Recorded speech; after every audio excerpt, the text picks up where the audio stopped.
The main vision of the organization was to strengthen government schools in India and make a qualitative difference with the quality of education and the accessibility of quality education in government schools. So many programs are woven around that. We do use ICT tools for our intervention program, and we do have partnership with the Department of Education. They do have good visions and they do have good objectives, but for many reasons they can't actually always realize their own objectives. So with our intervention program, help them reach some of their own objectives, not introducing 100 other new programs. But we use ICT tools as a medium where it can happen. I came to India in 1997 also, and I had lived in US.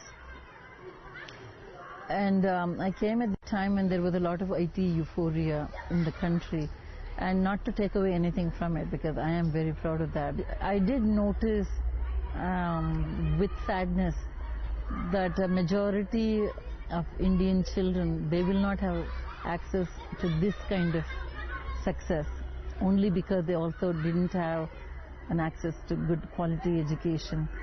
So that is why I wanted to make a difference.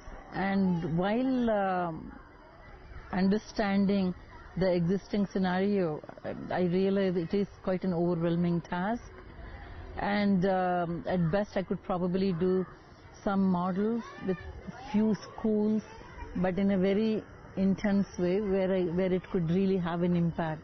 That was my initiative. And I did, of course, these statistics are available for anybody. This is nothing new. But more than 95% of the children can afford only government schools. And out of that, 50% of the children drop out around 6th grade. And in the rural sector, only 8% would have finished all the way to 12 years of schooling and all that. What are all the components that go into making this program work in terms of the child being interested in learning, the parents wanting to send their children to school, the teachers being able to handle this kind of task to keep the children excited in learning. So it was building support systems at many different layers. That's what this program is about. Okay. And that's exactly what we're trying to do. What I'm actually looking at is, when I observe the children, are they passive or are they engaged in this process of learning? And it's very clear, the children just are not involved in this process of learning. There's no partnership between the teachers and the children, and it's a very passive activity where textbook is the sole teacher's tool, and from the textbook it goes to the blackboard to the child's notebook. It's a three-way activity, and then the child, I don't know what happens after that, but either way I really don't see the child leaving with any learning that has happened that particular day. So that's what I'm looking at. So any program that I absorb into the organization has to do with, does that enable us, does that enable the teacher to engage the child in this activity of learning? If it contributes to that, and it takes many things for that to happen. It's not just one activity. It takes several activities. So anything that I notice in my arm's reach that I would think is going to do it, I think that program works. We had been working with a community of 1,000 children next to our CLT main learning center and the resource center, and we had used ICT tools quite extensively. We had taken some learning from that, and we thought we were ready to replicate. And the replication model, we call it e-Pathshala. Basically, Pathshala means community schooling, and we have added a E-factor, which is the technology-enabled schooling, basically, integrating technology into the conventional school. Again, there's nothing new about it. Different people have been experimenting in the last 5 to 10 years at different ways, except, again, we've been working so closely at the grassroots level, with the teachers. We have learned a lot about what it is that doesn't work. It doesn't mean your program is not good. but that doesn't necessarily work in that particular setting. And why isn't it working? Are you giving them more than they need? Are you giving them more than the receiver is ready to receive? Are you giving them the content that they have no use for, or are you giving them content they don't have any time to because they consider that as an external program? Many of these things that we had found out, and we realized that first we really needed to create a key process, the seamless integration, that's what I call it, in the local context, in the local languages, content that will be very organically blended into their environment. That we have networked with other partners for this, but ePathshala, under that umbrella, all of these things have to happen, which is the teachers' training has to happen, providing the technology has to happen, and then the mediation training has to happen, and the content has to happen. All of this has to happen. So over and over again, we told the teachers that we are not stopping you from doing what you ought to be doing. What do you normally do? You go to a classroom, and then you open up your textbook, you have a particular chapter to do, and you have the blackboard. We haven't asked you to stop doing that.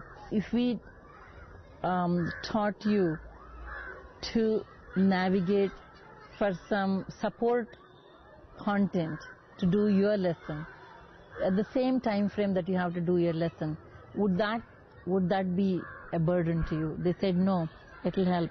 You look in a PC, like I said, PC is just like another blackboard for you, except it has many frames of blackboards. So you map, if you could map what you're doing that day to a ready-made class, you have a choice, by the way, to do it several ways. Would that help you? If there was unanimous yes there. So, and then we said, like if I were a teacher, how would I be using it? One is, I could use it as a reference material before my class starts and understand how it's done, and I could pick up some really good pedagogical practices, and if I'm not so bad with the language, I could go and teach a class of verbs or prepositions or plurals or whatever, because there are many ways of doing it. One of the main ailing factors, or social ills actually, is the teacher absenteeism in government schools. And any given day when we visit a government school, there are at least a couple of classes where they're fending for themselves. And normally what the teacher does is she writes some assignments on a blackboard and identifies a student with leadership qualities and hands over the baton, so to speak. And she goes and does her class that she has to do. And that child is actually playing the role of a teacher with the baton as in the stick, and going over the blackboard assignments. He will read it and he'll make them read it, and then he'll sit and then he'll call another child and another child. So they would run through this exercise. So we thought, can we train some of these student leaders to mediate a lesson through technology, basically. So we started out as a small idea, and we realized how well it is taken up only because of the need that there is. And again, I should caution to say that we weren't trying to make them into teachers, or we weren't even trying to say that it's okay to have teacher absenteeism, like teachers don't come.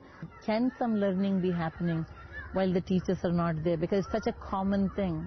We want the government school teachers also to contribute to this people's database. Aim would be to bring about a systemic change in the way teaching is perceived in the schools and the learning is happening. It should just revolutionize the way they've been learning in these schools. That would be the aim.